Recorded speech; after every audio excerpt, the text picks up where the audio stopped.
Lincoln the man of America प्रस्तुत है friend और फो बुक का एपिसोड 32। अब्राहम लिंकन एक गरीब वकील थे। मध्यम वर्ग के लोग उनके पास दौड़े आते और अब्राहम लिंकन उनके लिए केसेस लड़ते। गलत केसेस को वे टच भी नहीं करते थे। वकालत ही उनकी रोजी रोटी दिलाती थी। फिर भी वे अपने आप को पहले मानव गिनते थे, फिर वकील। इसलिए जब कोई छोटे बड़े झगड़ों की बात होती तो दोनों व्यक्तियों का आपस में ही समाधान करा देते। इसमें शायद उनकी रोजी रोटी टूटती थी, मगर वे बेफिक्र रहते। मानवता के नाते उन्होंने जो काम लगन से किया उसके लिए वे पछताते नहीं थे। लिंकन महाशय एक टट्टू रखा करते थे। टट्टू यानी कि एक प्रकार का छोटा घोड़ा। उस पर वे बुक्स लाद देते और एक गांव से दूसरे गांव जाते। टट्टू सामान्य जाति का था और थोड़ा सा जिद्दी भी था। कभी कभार गधे की तरह चलने से साफ साफ इनकार भी कर देता, फिर भी काम चल ही जाता। एक बार रास्ते में एक किसान मिला। लिंकन ने अभिनंदन किया। हेलो अंकल टॉमी, आनंद में तो हो? अरे अब्राहम, तुम्हारे पास ही में आ रहा था। क्यों अंकल, मेरी ऐसी कौन सी जरूरत पड़ी? देखो ना, कोर्ट में एक केस करना है। मैं जिस खेत में खेती करता हूँ वहाँ का पड़ोसी अभी अभी मुझे बहुत परेशान कर रहा है।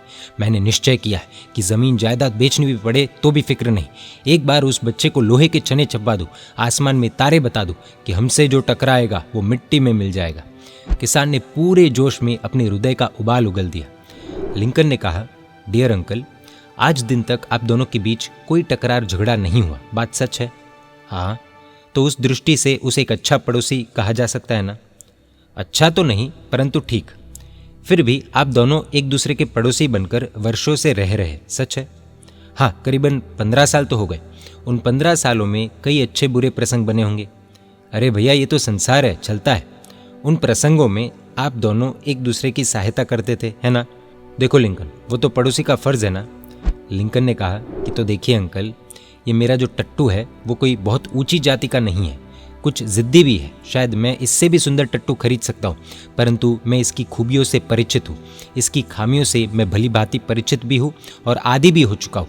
इससे अपना काम कैसे निकलवाना, उन तरीकों से भी मैं अच्छे से परिचित हो चुका हूँ। अतः मेरा काम भी कहीं रुका नहीं पड़ा रहता। दूसरा टट्टू लाऊंगा तो शायद वो इससे अच्छा भी मिले, फिर भी उसमें ये नहीं तो वो कुछ ना कुछ खामियां कसर अवश्य रहेगी, क्योंकि हर एक टट्टू में कुछ ना कुछ खामी तो होगी। मुझे फिर से 12 कड़ी सीखनी पड़ेगी, अर्थात उस नए टट्टू की नए सिरे से खामी और खूबी से परिचित होना पड़ेगा। उससे कैसे काम निकलवाना, इस कला में भी माहिर होना पड़ेगा। अतः मुझे ऐसा महसूस होता है कि ओल्ड इज गोल्ड, जो है सो सुंदर, इसी से काम चला लेना, उसमें मेरा और इस टट्टू का हित है। लिंकन का तीर निशाने पर लगा। किसान लिंकन का आशय समझ गया। खेत खलिहान को लेकर पड़ोसी से लड़ने झगड़ने में सर खपाने के बजाय उससे संधि करना, उसकी छोटी मोटी भूलों को निभा लेना, उसी में मेरा भला है एवं शांति और समाधि भी उसी में है, यह आशय उसके हृदय को छू गया। डिवोर्स, तलाक। भारतीय संस्कृति धर्म एवं मर्यादा प्रधान देश है, अतः तलाक, डिवोर्स जैसी चीज़ बच्चों का खेल नहीं माना जाता है। परंतु विदेश में ही for the third time and she for the fourth, यह आम बात है। दुख की बात यह है कि आज भारत में भी ऐसा ही कुछ हो रहा है। छोटी छोटी बातों को लेकर तलाक विदेशों में हो तो वो तो समझ में आता था, लेकिन भारत में हो तो आश्चर्य की बात है। एक बार विदेश में शादी के तुरंत बाद कोर्ट में डिवोर्स के लिए अर्जी भरने वाले कपल को पूछने पर पता चला कि पत्नी ने पति से सिग्नेचर बड़ा कर दिया, इसलिए तलाक चाहिए। विडंबना यह है कि आज भारत में भी इसी तरह छोटी छोटी बातों पर तलाक हो रहा है। एक विदेशी घटना। विदेश की एक महिला ने न जाने कितनी बार डिवोर्स ली और शादी की। आश्चर्य की बात तो ये थी कि उसने एक ही व्यक्ति के साथ 5-5 बार शादी की, क्योंकि हर मनुष्य में कुछ ना कुछ भूल तो अवश्य दिखेगी। तब उसे लगता कि इससे तो वो ठीक था, वापस वही चक्कर, पुनः तलाक शादी, पुनः तलाक शादी।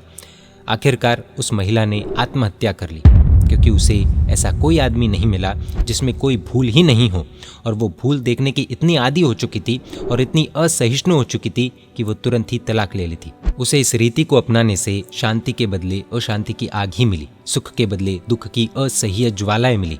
काश वो अपनी दृष्टि को ही सुधार लेती। मन को यदि वो मना लेती कि if I am okay everything and everyone is okay, यानी यदि मैं ठीक हूँ, मेरी दृष्टि ठीक है, तो सारी दुनिया ठीक है। बड़ा ही आश्चर्य है, जिस व्यक्ति के साथ संबंध से जुड़कर काफ़ी समय बीत चुका है और उस संबंध के कारण हमें काफ़ी आनंद भी प्राप्त हुआ है, उसी व्यक्ति के साथ किसी छोटी बात को लेकर मन खट्टा हो गया और हम उस व्यक्ति की भूलों को देखने लगे। जो व्यक्ति पहले गुणियल लगता था, अच्छा लगता था, वही व्यक्ति अब दोष से भरा हुआ लगता है।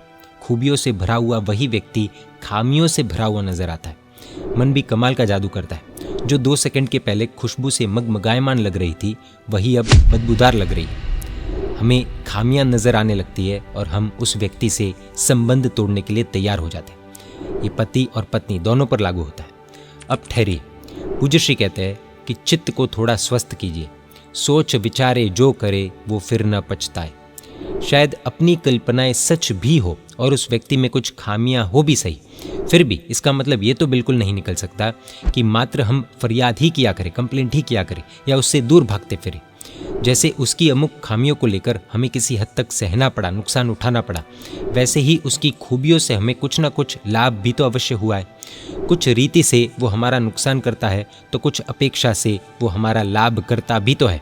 परंतु एक बार मन में एक आग्रह बन गया, फिर उस व्यक्ति के लिए चाहे कितना भी विचार क्यों ना करें, हमारे विचार गलतियों को ही देखते हैं। पूर्वग्रह, यह टर्म को समझना पड़ेगा। सरल भाषा में कहे तो किसी व्यक्ति, समूह या चीज़ के बारे में पहले से ही बिना उचित विचार या जानकारी के बनी हुई राय या धारणा। टाइल्स के ऊपर एक बार पानी को बहाया जाए, उससे जो रेला चलता है वह रेला सूखने के बाद भी टाइल्स के ऊपर एक ऐसा असर छोड़ जाता है जिससे बाद में जब कभी पानी उंडेला जाता है तब उस पूर्व रेले की रेखाओं पर ही वह अपने आप को फैलाता है। पानी का बहाव उसी झुकाव में ढलता है। उसी प्रकार एक बार बंधा हुआ पूर्वग्रह हमारे मन पर ऐसी एक संस्कार रेखा अंकित कर देता है कि उसके बाद जब कभी कोई व्यक्ति के बारे में हम सोचते हैं तो उस पूर्वग्रह का इम्पैक्ट स्पष्ट रहता है, क्योंकि हमारी सोच उन्हीं संस्कारों की अंकित रेखाओं पर दौड़ रही होती है। ज़मीन के ऊपर एक बार रेलवे ट्रैक बिछा दी जाए, फिर चाहे हज़ारों किलोमीटर क्यों ना जाए, ट्रेन 1 इंच भी ट्रैक से इधर उधर नहीं होगी। उसी तरह एक बार मनोभूमि पर पूर्वग्रह की एक ट्रैक खड़ी हो गई, फिर चाहे घंटों तक हम विचार क्यों ना करेंगे, हम पाएंगे कि हमारी विचारधारा उस पूर्वग्रह के ट्रैक से 1 इंच भी इधर उधर नहीं है। इस एक तरफी बेरोक-टोक चल रही मानसिक विचारधारा को रोककर कुछ हम मध्यस्थ बने, न्यूट्रल बने, तो हमारी दृष्टि बदल जाएगी। फिर हमें सामने वाला व्यक्ति इतना न तो खराब लगेगा, न इतना खामियों से भरा हुआ भी लगेगा। उसकी खूबियाँ भी हमारे समक्ष आने लगेगी और हमें वह व्यक्ति खूबसूरत लगेगा, द्वेष करने जैसा नहीं लगेगा। व्यक्ति अपार प्रेम और मैत्री का अधिकारी लगेगा। खूबियाँ देखने लगे तो खामियाँ देखने का कार्यक्रम अपने आप बंद हो जाता है, बंद हो जाएगा। खामियाँ दिखनी बंद होगी तो सहज है कि स्थापित प्रेम वात्सल्य के संबंध अटूट रहेंगे, वरना वे भी टूटकर चूर चूर हो जाते हैं और शत्रुता के भाव पैदा हो जाते हैं। एक व्यक्ति के साथ भी हम मैत्री संबंध को कर नहीं पाए या प्रस्थापित संबंधों को टिका नहीं पाए तो सर्वजीवों के साथ मैत्री संबंध कितना मुश्किल हो जाएगा, सोचने जैसा है। याद रखना होगा कि मैत्री भावना को अखंडित रखने के लिए हमें एक महत्वपूर्ण काम करना पड़ेगा। अन्य की भूलों को भूल जाना ये कोई छोटा काम नहीं है। सत्व की पराकाष्ठा को छुए बिना यह सिद्धि हासिल नहीं की जा सकती, क्योंकि अन्य की भूल भूलने योग्य है, फिर भी उसे भूलना ये बहुत कठिन काम है। कायर लोग नहीं, इसे तो शौर्यवंत ही कर सकते हैं। नेपोलियन भी कायर। सेंट हेलेना के टापू पर कैद किया गया खूंखार शहंशाह नेपोलियन बोनापार्ट को जब उसके दोस्तों ने कहा कि जब तक तू नेल्सन को शत्रु मान रहा है, जब तक तू उसे माफ़ नहीं करता, तब तक तुम्हारी प्रार्थना में दम नहीं आएगा। एक बार तू उसे माफ़ कर दे, तू उसे भूल जा और फिर देख तेरी प्रार्थना कैसी होती है। धरती को धुजाने वाले उस नेपोलियन ने अपनी कायरता को बताते हुए उस वक्त क्या कहा था पता है?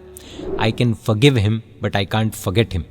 यानी कि मैं उसे माफ़ ज़रूर कर सकता हूँ मगर उसे भूल तो कभी नहीं सकूँगा। जिसकी डिक्शनरी में इम्पॉसिबल शब्द नहीं था, वैसे इस नेपोलियन के लिए भी सामने वाले की भूल को भूल जाना कितना अशक्य था, असंभव था। सचमुच वो उसके लिए एक इम्पॉसिबल कार्य था। अतः पराक्रम तो ज़रूर चाहिए ही होगा, अरे बहुत चाहिए होगा।